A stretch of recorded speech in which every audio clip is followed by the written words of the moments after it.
1974, la loi 22 de Robert Bourassa proclame le français langue officielle du Québec. Pourtant, l'opposition est généralisée, une crise linguistique sans précédent.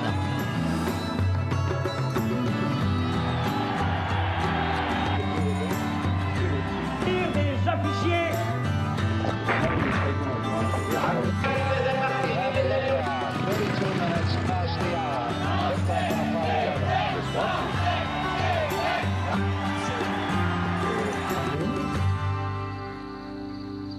Ici Anne-Marie Dussault, bienvenue à Tout le monde en parlait. La loi 101, symbole du fait français au Québec, est née de l'échec des lois linguistiques qui l'ont précédée. Tout a commencé à Saint-Léonard en 1968.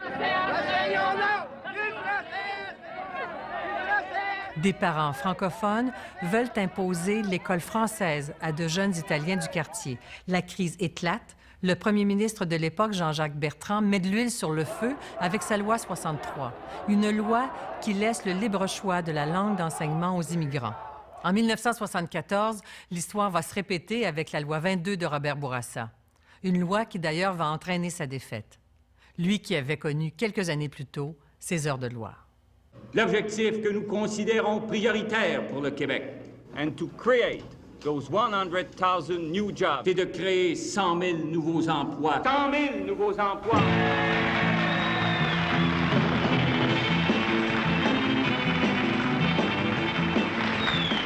En 1970, Robert Bourassa est la coqueluche du Québec. Il vient de triompher aux élections avec la promesse de créer 100 000 emplois. Le Québec sera au travail. C'est l'homme de la situation. 6 ans plus tard, il est le plus haï des premiers ministres. L'ennemi de tous, francophones, immigrants et anglophones. Sa loi 22 sur la langue au Québec en avait fait un héros déchu. Que s'était-il passé?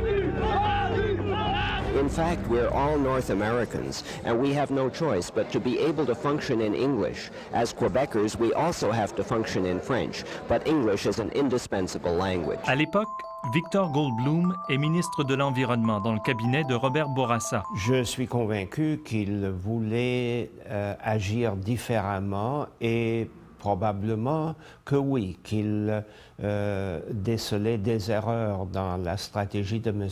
Bertrand et qu'il a voulu faire différemment et, à ses yeux, faire mieux. Plus tôt, en 69, l'Union nationale de Jean-Jacques Bertrand avait adopté dans la contestation la loi 63, la première loi linguistique du Québec. Liberté de choix des parents. À l'école française ou anglaise. La loi 63 légalisait une situation déjà très répandue, l'anglicisation des immigrants au Québec. 90% d'entre eux fréquentaient l'école anglaise. Devant une loi qu'ils jugent assimilatrice et frustrés des recommandations de la commission Gendron qui souhaite son maintien, les francophones réclament l'abolition de la loi 63. C'est à l'Assemblée nationale et non devant la commission Gendron que se joue l'avenir du Québec français. Et pour sortir de ce débat constant et qui polluait littéralement la vie publique, Bourassa m'a demandé de voir si on ne pouvait pas en sortir quelque chose. François Cloutier est alors ministre de l'Éducation. Il sera l'architecte de la loi 22. Et on a sorti un projet de loi qui, en plus de faire du français la langue officielle,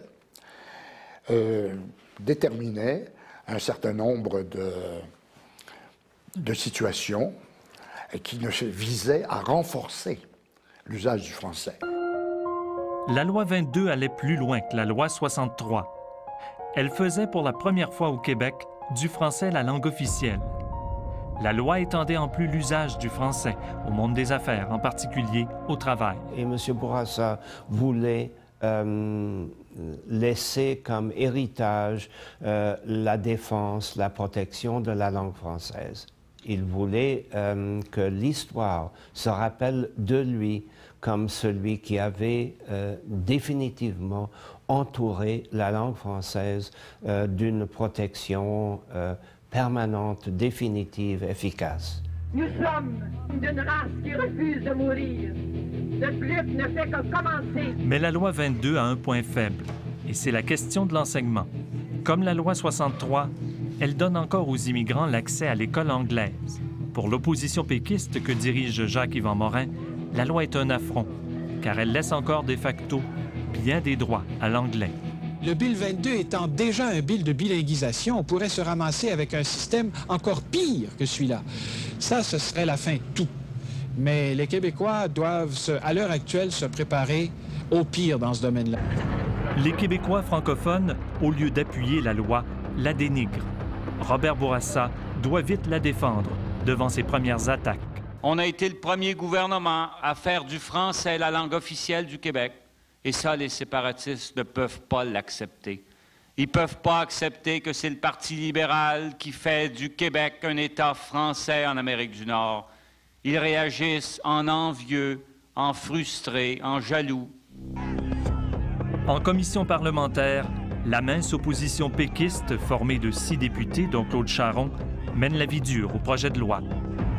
Malgré tout, le 30 juillet 1974, le gouvernement du Québec adopte la loi 22. Mais Robert Bourassa sous-estime la volonté des francophones d'imposer le français, une fois pour toutes. À l'automne 1974, 15 000 francophones se rassemblent devant l'Assemblée nationale. Ils dénoncent cette loi qui, selon eux, manque de dents. Le débat a été extrêmement dur parce qu'il y avait des mesures qui ont été controversées, qui étaient des mesures, disons, intelligentes, mais politiquement difficiles à faire accepter.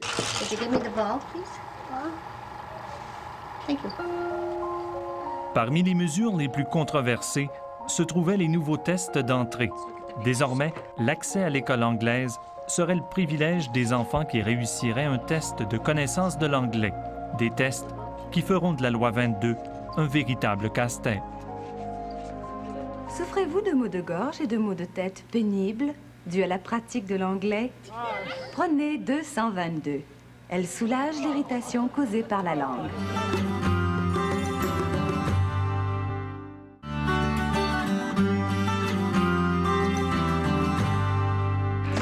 Comprends-tu quelque chose à la loi 22, toi? Oh, ben c'est très simple.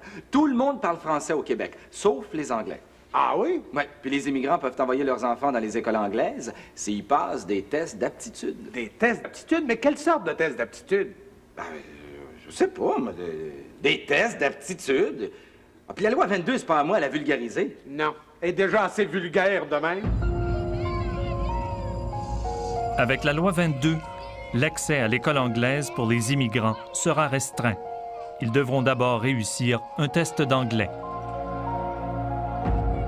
Les Italiens de Saint-Léonard craignent que les tests envoient leurs jeunes enfants de force dans des écoles françaises, alors que leurs aînés sont déjà dans des écoles anglaises. Angelo Montini, un enseignant, devient le leader des familles italiennes. Si on ne rentre pas à l'école anglaise, on brise la famille. Si on rentre à l'école française, on n'est pas francophone encore. La moitié est de l'autre côté, a été instruit à l'école anglaise. Pour empêcher que cela se produise, on va court-circuiter les tests. Et c'est là qu'on a eu recours aux Anglais. À l'époque, Robert Douby représente les enseignants catholiques anglais du Québec. C'était la stratégie de M. Bourassa pour ne pas empêcher les anglophones, les vrais anglophones, d'avoir accès aux écoles anglophones. Ça empêchait les Italiens qui n'avaient aucune connaissance de l'anglais d'entrer dans les écoles anglaises. Même si tous les enfants doivent passer les tests, les Italiens se sentent piégés par la loi. Ceux qui passeront les tests peuvent aller à l'école anglaise. C'est là qu'on a vu les familles. Il va y avoir un jeu terrible sur des tests bidons où on va briser des familles. My son is going to speak French, I'm going to speak English. How can we understand each other? Chaque 6 mois, ils changent de loi. Je ne sais pas, on ne comprend plus qu'est-ce qui se passe ici. My daughter will be obligated to go into a French school. This is ridiculous and I absolutely forbid her to go into a French school. Et eux étaient dans un débat actuellement du risque de ne plus avoir accès à l'école anglaise, avoir automatiquement toutes les peurs parce qu'ils n'étaient pas encore rendus à dire je resterai au Québec. Au niveau économique, est-ce qu'ils étaient installés? Pour les enseignants catholiques anglais, l'enjeu, c'est de protéger leurs emplois. 70 % de leurs étudiants sont des immigrants. Et Robert Dauby sait que leur échec au test d'anglais équivaut à leur départ. Il faut que les enfants réussissent leur test à tout prix. Fait que là, on a loué des sous-sols d'église, puis on avait des bénévoles, des enseignantes, enseignants qui allaient le samedi matin pour montrer ces jeunes comment parler, une certaine connaissance de l'anglais.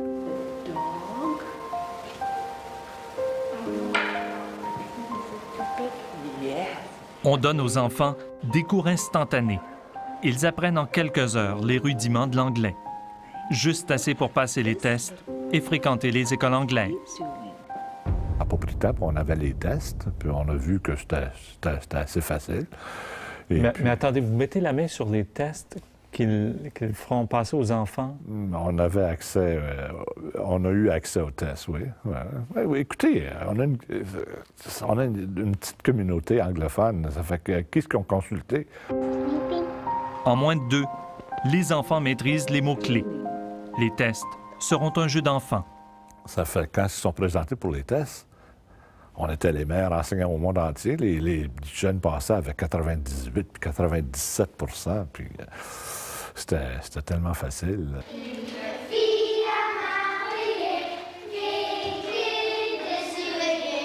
Mais le succès inattendu au test force le gouvernement à imposer un contingentement du secteur anglais.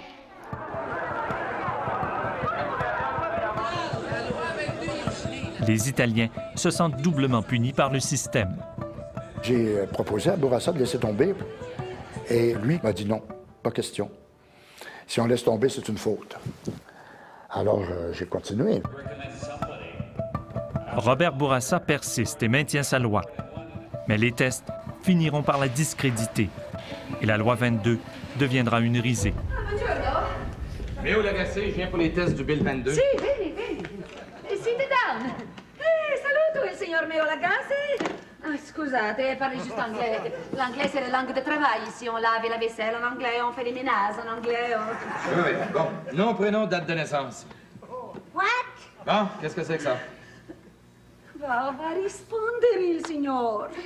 Plug. Flashlight.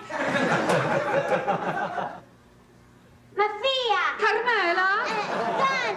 Oh, grazie, Santo Roberto, che brava piccina, grazie, grazie. Un poquito di vino de la casa? Non.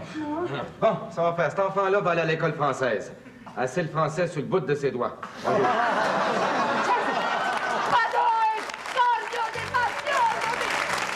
Les Italiens n'applaudiront plus Robert Bourassa. Au contraire, ils vont se venger durant les élections à venir.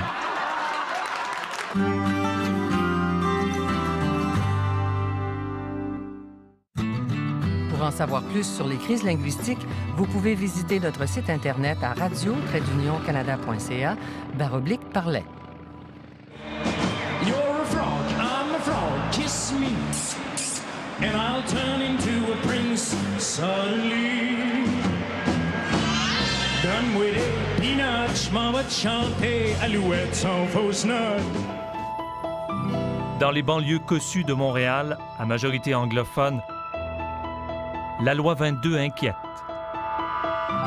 Everywhere I go, I meet people who have left Quebec, and they like it, they want it, but they left for reasons that they felt hesitancy, they felt insecure, they did not know what the future held.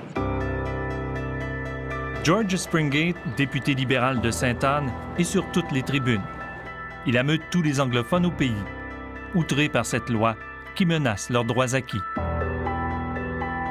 La radio anglaise de Montréal, CFCF, lance une pétition monstre pour réclamer l'abolition de la loi 22. Ça, c'est une pétition contre la loi 22. Si vous êtes intéressé de signer contre ça, viendrez signer la pétition au camion, s'il vous plaît. La pétition lancée par le poste CFCF contre la loi 22 pourrait atteindre le million de signatures d'ici le 15 septembre prochain. Dans la rue, une bonne partie des anglophones supportent le député rebelle. Well, I approve to a degree. I think they're trying to do a good job for what they believe in, and especially George Springate. If English people want to speak English, that's their business. They cannot be farmers like other people. They want to be educated. They want to go to an English school. They have right to go to an English school. Je trouvais que la crainte pas de la disparition de la langue anglaise, mais de la diminution majeure de son importance était nettement exagérée dans l'esprit des gens. Mais les perceptions humaines sont des réalités avec lesquelles il faut transiger. George Springate n'hésite pas à dénoncer la loi 22 à la radio et à jeter de l'huile sur le feu linguistique. Since when is Quebec Russia? In no other country, Russia included, Germany of the 30s included, are citizens forbidden to have placards in English. Quand on entend Springate aller jusqu'à faire des analogies entre la société québécoise puis le régime soviétique ou l'Allemagne hitlérienne, non seulement c'est absurde, mais c'est méprisable. Malgré la dureté de ses attaques, souvent même à l'égard de son propre parti, les propos de George Springate sont tolérés par son chef, à la surprise d'autres députés et ministres libéraux. Je m'interroge là-dessus encore aujourd'hui. Est-ce que M. Bourassa se servait de M. Springate pour donner une voix aux inquiétudes de la population d'expression anglaise? Et en même temps, il obligeait ses ministres d'expression anglaise à l'appuyer. J'ai décrété la tenue d'élections générales le 15 novembre prochain. Robert Bourassa n'est pas au bout de ses peines. En déclenchant des élections anticipées en 1976, on va le forcer politiquement à amender sa loi. Mais je pense qu'il va y avoir un grand vote de la population anglophone qui ne votera pas cette fois-ci pour le vote pour le Parti libéral. Il y en a même entre nous qui pensaient peut-être que ça sera mieux. Peut-être que ça sera mieux.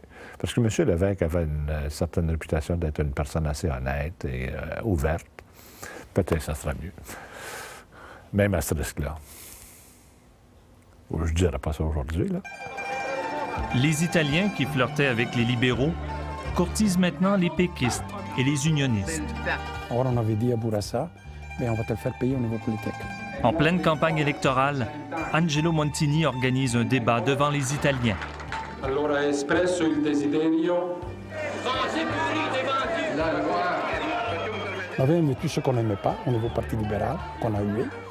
On avait invité Morin au niveau du PQ et qu'on avait été voir, qu'on avait bien préparé, qui a été reçu poliment. When the law is modified, and that should be within the next few months after we take power. Et on avait invité Biron, qui a été reçu en roi. And I want to be sure that your children will have the same chance as my children.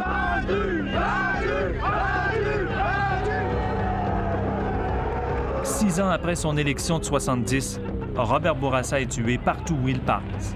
Sa loi 22 ne fait que des mécontents, francophones, anglophones et italiens. Le 15 novembre 1976, René Lévesque et le Parti québécois sont portés au pouvoir. Je dois vous dire franchement qu'on l'espérait de tout notre cœur, mais on ne l'attendait pas comme ça cette année. Robert Bourassa est battu. La loi 22 a provoqué la chute des libéraux. Ça a été un des gros éléments de la défaite de 1976. J'en suis absolument convaincu.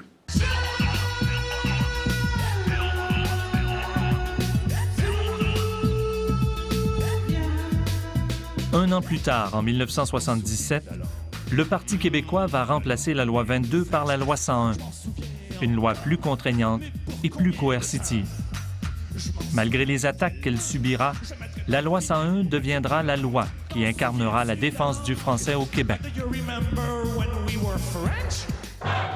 C'était 9 ans après le début de la bataille pour le français dans les écoles de Saint-Léonard, une bataille qu'avait déclenché Raymond Lemieux et son mouvement d'intégration scolaire. Est-ce que c'est d'une certaine façon, la loi 101, l'aboutissement de votre combat? Sur ce plan-là, oui. Oui. Oui. On l'aurait aimé plus tôt. Mais non, j'avais l'intuition qu'un jour, on arriverait là. Avec la loi 101 de Camille Lorrain, l'acceptation à l'école anglaise ne serait plus basée sur des tests, mais sur la langue d'instruction des parents. Il a vraiment utilisé des critères qui n'étaient plus arbitraires et qui étaient basés tout simplement sur l'instruction. Si dans la famille tu as été instruit en anglais, tu as le choix de l'école anglaise. C'est en tout le monde. Et pour nous, c'était fini. Pour les Anglais, c'était pas fini, mais pour nous, c'était fini. Il avait fallu 3 lois et 3 gouvernements pour que graduellement, le Québec puisse s'imposer et affirmer la langue de la majorité française au Québec. On dit encore aujourd'hui, ne touchez pas à la loi 101. Alors c'est de cette loi, plutôt que de celle de M. Bourassa, que l'histoire se rappelle. Au fil des années, la loi 101 a subi plusieurs revers devant les tribunaux. Au chapitre de la langue d'enseignement, par exemple, la Cour suprême a imposé l'élargissement des critères d'accès à l'école anglaise. Et malgré cela, la grande réussite de la loi 101 est d'avoir freiné l'assimilation des immigrants à la communauté anglophone. 30 ans plus tard, la loi 101 rallie toujours la majorité des Québécois.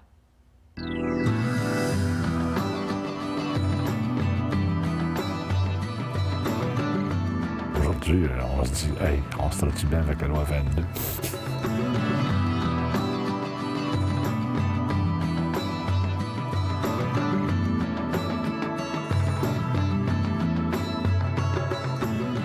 La communauté italienne est devenue une communauté dont on n'en parle plus. J'ai l'impression qu'elle est devenue une communauté francophone.